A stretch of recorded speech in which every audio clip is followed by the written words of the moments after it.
J'ai été choqué quand j'ai entendu Alassane Ouattara. J'ai été choqué, je suis resté sans parole. Parce que c'est là que nous, Africains, nous devons comprendre quelles sont les personnes que nous avons à la tête de ces États coloniaux. Parce qu'un gars comme Alassane Ouattara, tu cours, tu vas à l'Élysée, tu sors de là, tu tiens des déclarations comme ça. Pendant que toute l'Afrique, même les citoyens français aujourd'hui disent ça suffit avec le franc CFA. Et toi, tu défends le franc CFA, tu parles de stabilité. Mais on nous présente ces clowns-là comme des grands économistes. Moi, j'ai jamais lu un livre d'Alassane Ouattara. J'ai jamais lu un traité d'Alassane Ouattara. Alassane Ouattara a été simplement un fonctionnaire au service du système. Je voudrais vous dire une chose, j'ai entendu beaucoup de déclarations sur le franc CFA. Je tiens à faire cette déclaration qui est importante. Voyez-vous, je ne veux pas faire preuve de manque d'humilité. Mais moi, j'ai été directeur des études de la Banque centrale de l'Afrique de l'Ouest, qui émet le franc CFA.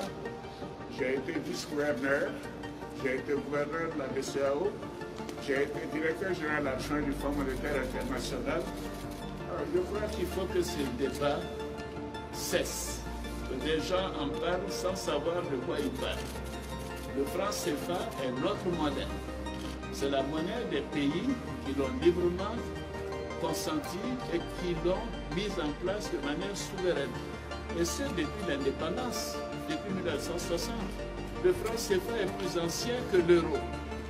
Alors, personne ne parle de l'euro. Et ceci ne s'est pas posé de problème. Alors, je ne comprends pas ce faux débat sur le franc CFA. Alors, je tenais à le préciser. Le franc CFA est une monnaie solide. C'est une monnaie qui est gérée par la Banque centrale des États de l'Afrique de l'Ouest, dont j'ai été le gouverneur, dont je suis aujourd'hui gouverneur honoraire, gérée uniquement par les Africains. Et c'est une monnaie qui est en circulation, pas seulement dans les 8 États membres de l'Afrique de l'Ouest, mais dans l'ensemble de l'Afrique de l'Ouest.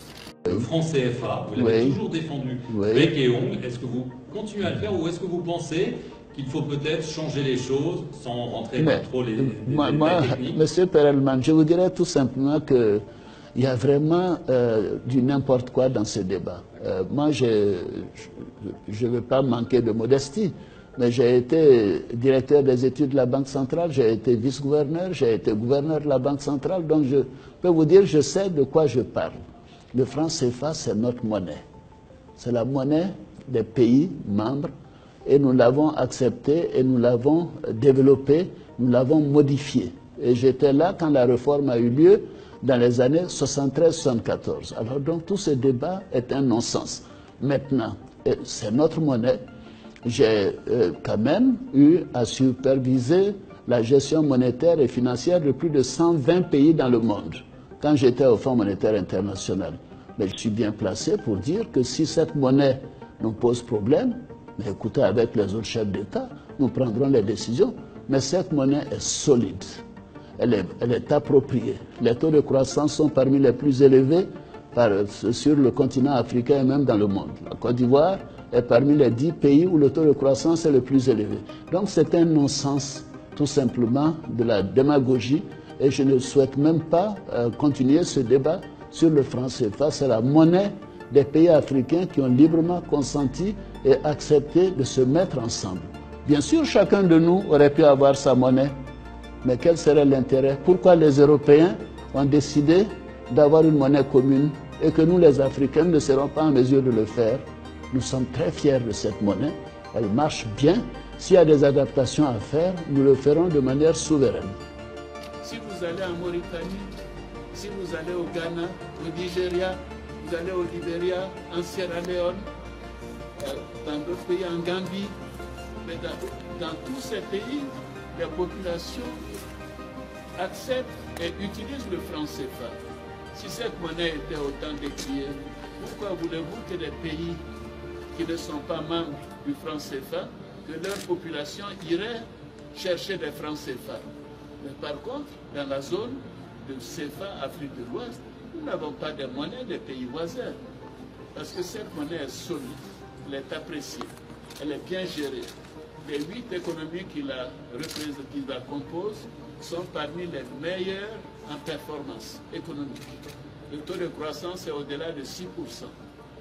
L'inflation est basse, la pauvreté se réduit, les déficits sont maîtrisés parce que nous sommes ensemble et la solidarité fait que nous pouvons de temps en temps nous apporter des appuis et qui fait avancer la machine.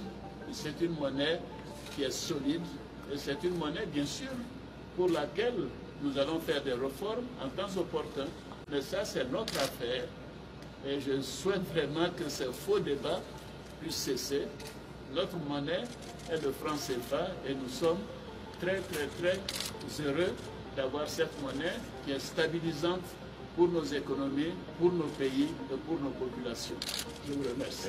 Notre zone monétaire est une zone solide. La monnaie commune que nous avons est une monnaie qui rend service au peuple africain, qui est une monnaie appréciée, qui est une monnaie qui circule dans les pays voisins, alors qu'aucune des autres monnaies ne circule chez nous. C'est-à-dire que c'est une monnaie qui a une certaine attractivité. Et je voudrais me féliciter de cette évolution et dire que notre zone continuera d'être gérée de manière rigoureuse et de s'ajuster par rapport aux difficultés extérieures. Le franc CFA a reçu son coup de grâce samedi le 21 décembre, près de 60 ans après les indépendances africaines. Emmanuel Macron et Alassane Ouattara ont annoncé à Abidjan la disparition du franc de la communauté financière africaine. Il était né en 1945 sous le nom de franc des colonies françaises d'Afrique, un autre temps. C'est en entendant votre jeunesse que j'ai voulu engager cette réforme. Le franc CFA cristallise de nombreuses critiques et de nombreux débats sur la France en Afrique. J'ai entendu les critiques, je vois votre jeunesse qui nous reproche de continuer une relation qu'elle juge postcoloniale. Donc rompons les amarres, a déclaré Emmanuel Macron. À ses côtés, le chef de l'État ivoirien, Alassane Ouattara, a précisé que cette décision historique a été prise en toute souveraineté. Elle prend en compte notre volonté de construire notre futur de manière responsable. Désavoué par une part grandissante des opinions du continent qui voyait en lui une des dernières scories de la France-Afrique, le coût politique de cette monnaie devenait trop lourd pour le chef de l'État français qui, depuis son arrivée à l'Élysée, affiche la volonté de construire une nouvelle relation débarrassée des vestiges du passé avec les pays africains. Le franc CFA est mort. Il doit être remplacé à l'horizon 2020 par une nouvelle monnaie, l'ECO, même si l'on ne sait pas encore quand les premiers billets seront en circulation. Le changement ne concernera dans un premier temps que les 8 pays de l'Union économique et monétaire d'Afrique de l'Ouest, UEMOA, le Bénin, le Burkina Faso, la Côte d'Ivoire, la Guinée-Bissau, le Mali, le Niger, le Sénégal et le Togo, à condition que ceux-ci respectent les critères de convergence. L'Afrique centrale restant pour l'heure tenue à l'écart. Si ce changement de nom peut à certains égards sembler surtout symbolique, la transformation ne s'arrête pas là. Elle s'accompagne de 2 réformes techniques importantes. D'abord, le compte d'opération à la Banque de France est supprimé et par ailleurs, les représentants français siégeant au sein des instances de la Banque centrale des États d'Afrique de l'Ouest, BCEAO, vont être retirés. Le cordon ombilical est coupé. Cela va permettre de calmer les contestations et laisser les techniciens travailler plus sereinement, remarque l'économiste Kako Nubukpo, qui plaide depuis près de 10 ans pour cette réforme. Selon les accords monétaires jusqu'ici en vigueur, les États de l'UEMOA avaient l'obligation de stocker au minimum 50% de leurs réserves de change au Trésor français en contrepartie d'une garantie de convertibilité avec l'euro. En 2015, ceux-ci avaient transféré 19 milliards d'euros sur ce compte. Cela alimentait tous les fantasmes sur les lingots d'or africains gardés dans des coffres à Paris, explique l'entourage du président français. La BCEAO pourra désormais placer ses réserves où elle le souhaite. Cela dit, en dépit de la disparition programmée du CFA, certains de ses fondamentaux vont demeurer puisque l'ECO conservera, au moins dans un premier temps, une parité fixe avec l'euro et sa garantie de convertibilité sera toujours assurée par la Banque de France. Négociations depuis juin. De bonnes sources, les négociations en vue d'aboutir à cette réforme avaient commencé en juin dans la plus grande confidentialité entre Macron et Ouattara. Le président en exercice de l'UEMOA est chargé par ses pairs d'Afrique de l'Ouest de travailler à cette réforme. Ils ont convenu qu'il y avait une fenêtre d'opportunité avant l'année électorale en Côte d'Ivoire, ajoute la source française précédemment citée. Ces derniers jours, alors que se murmurait l'idée d'une évolution majeure sur cette monnaie, dirigeants ivoiriens et français demeuraient mutiques, se livrant à un art consommé de la langue de bois. Alors que des voix allant des chefs d'État africains tels que le Tchadien Idriss Déby ou le Béninois Patrice Talon à des polémistes comme Kémi Séba appelaient à une remise en cause globale, Alassane Ouattara s'est toujours montré réservé sur une réforme majeure, considérant que le franc CFA arrimé à l'euro était la garantie d'une inflation maîtrisée. L'accélération de la dynamique d'intégration monétaire en Afrique de l'Ouest pour se doter d'une monnaie unique en 2020 a été décisive pour parvenir à cette avancée. Seulement, le compte d'opération à Paris et la présence française dans les instances bancaires étaient un repoussoir pour les pays anglophones de la Communauté économique des États d'Afrique de l'Ouest, CEDEAO, commente une source à l'Élysée. Le Ghana est clairement dans la cible. Le Nigeria fait en revanche figure d'ogre terrifiant pour les 14 autres États membres de la zone, puisque ce géant de la région représente à lui seul 60% du PIB de la CEDEAO. L'idée développée par Paris et Abidjan est que les pays francophones, membres de l'UEMOA, soient le socle de cette intégration monétaire sur laquelle pourront se greffer les pays anglophones ou lusophones de la région. Pourfendeur du franc CFA, considérant que celui-ci pénalise l'industrialisation et les exportations des économies africaines, l'économiste Carlos Lope juge que le changement intervenu est le fruit d'un opportunisme politique bienvenu. Il ne correspond pas à l'idée initiale de monnaie unique régionale, mais c'est la meilleure façon d'évoluer. Le franc CFA, là, le franc CFA, tous les pays qui sont dedans là, vont quitter.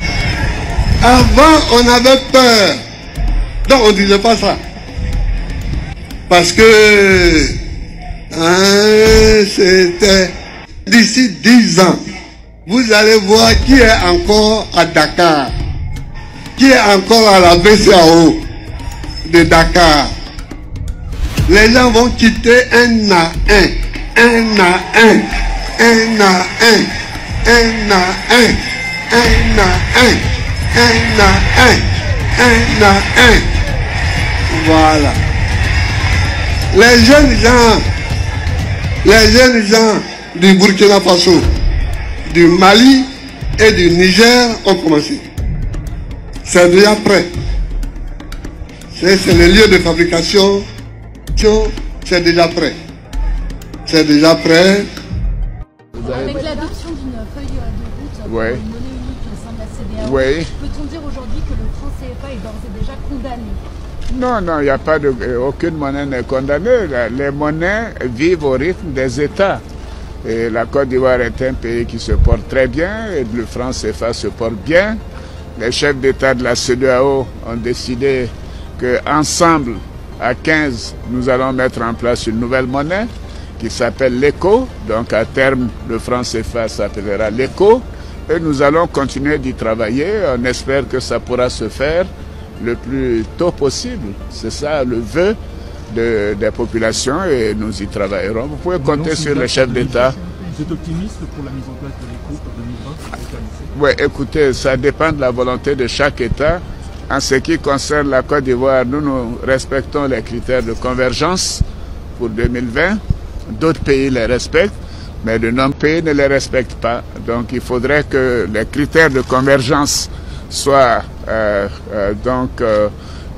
atteints par tous les pays. Considéré à tort ou à raison comme l'un des farouches défenseurs du franc CFA, Alassane Ouattara s'est prononcé sur l'entrée en vigueur de l'ECO. Nouvelle monnaie de la CEDEAO, Communauté économique des États de l'Afrique de l'Ouest. Le président ivoirien s'exprimait lors d'un séjour en France. La Communauté économique des États de l'Afrique de l'Ouest a annoncé que la nouvelle monnaie sous-régionale a pour nom ECO. Les chefs d'État ont donné l'information lors du 55 sommet de l'organisation qui s'est tenu le samedi 29 juin 2019 à Abuja, au Nigeria. ECO a été adopté comme le nom de la monnaie unique de la CEDEAO, lisait-on dans le communiqué qui a sanctionné la rencontre. Pour la mise en œuvre de la nouvelle monnaie, la CEDEAO préconise l'approche graduée pour l'adoption de la monnaie unique, en commençant par les pays qui atteignent les critères de convergence. Alassane Ouattara, au sortir d'une audience auprès d'Emmanuel Macron le mardi 9 juillet 2019, a été interrogé sur l'entrée en vigueur de la future monnaie de la CEDEAO. À la question de savoir si le franc CFA était condamné, le président ivoirien a répondu qu'aucune monnaie n'est condamnée. Les monnaies vivent au rythme des États. La Côte d'Ivoire est un pays qui se porte très bien, le franc CFA se porte bien. Les chefs d'État de la CEDEAO ont décidé qu'ensemble à 15, nous allons mettre en place une nouvelle monnaie qui s'appelle l'ECO. Donc à terme, le franc CFA s'appellera l'ECO. Nous allons continuer d'y travailler. On espère que ça pourra se faire le plus tôt possible. C'est ça, le vœu des populations, et nous y travaillerons. Vous pouvez compter sur les chefs d'État à assurer Alassane Ouattara. Au sujet de l'entrée en vigueur de l'ECO, Alassane Ouattara pense que cela dépend de la volonté de chaque État. En ce qui concerne la Côte d'Ivoire, nous respectons les critères de convergence pour 2020. D'autres pays les respectent, mais de nombreux pays ne les respectent pas, donc il faudrait que les critères de convergence soient atteints par tous les pays avant d'y aller, a clarifié l'hôte d'Emmanuel Macron. Alassane Ouattara reste persuadé que les pays qui sont prêts, par exemple les pays de la zone UEMOA, Union économique et monétaire ouest-africain, qui ont fait des efforts importants de bonne gestion, de bonne gouvernance, de maîtrise des déficits, de maîtrise de la dette, sont prêts sans doute en 2020. Il appartient aux chefs d'État de cette zone de prendre une décision. Ce n'est pas à moi de le dire, a-t-il conclu.